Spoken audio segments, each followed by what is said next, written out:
In Hebrews, the author starts the book by talking about Christ sitting down at the right hand of God after providing the purification for sins.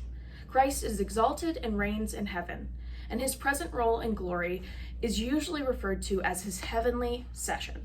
And session comes from the Latin word which means sitting. Now, when we think of sitting, we normally think of resting. You sit down to rest, to recover, to recuperate. But when a king sits on his throne, he's not resting, he's ruling.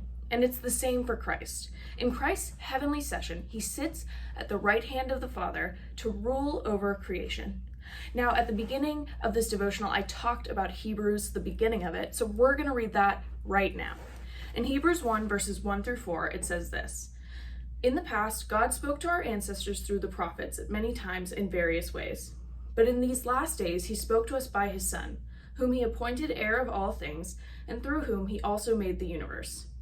The Son is the radiance of God's glory and the exact representation of his being, sustaining all things by his powerful word. After he had provided purification for sins, he sat down at the right hand of the Majesty in heaven. So he became as much superior to the angels as the name he has inherited is superior to theirs." So we see here that Christ is superior to all things, and he's above all things.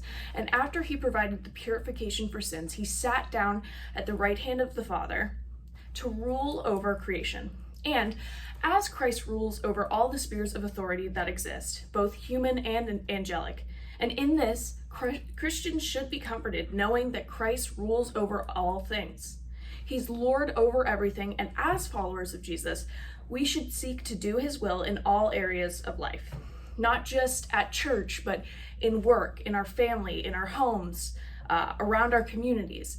And including that, we have to remind ourselves and others that we are held accountable to Christ as the judge. So today, I want you guys to rest in the fact that Christ rules. He rules over everything. He is Lord of all. And in that comfort and in that rest, I want you guys to be moved to act as a follower of Jesus, to remind others that Jesus rules.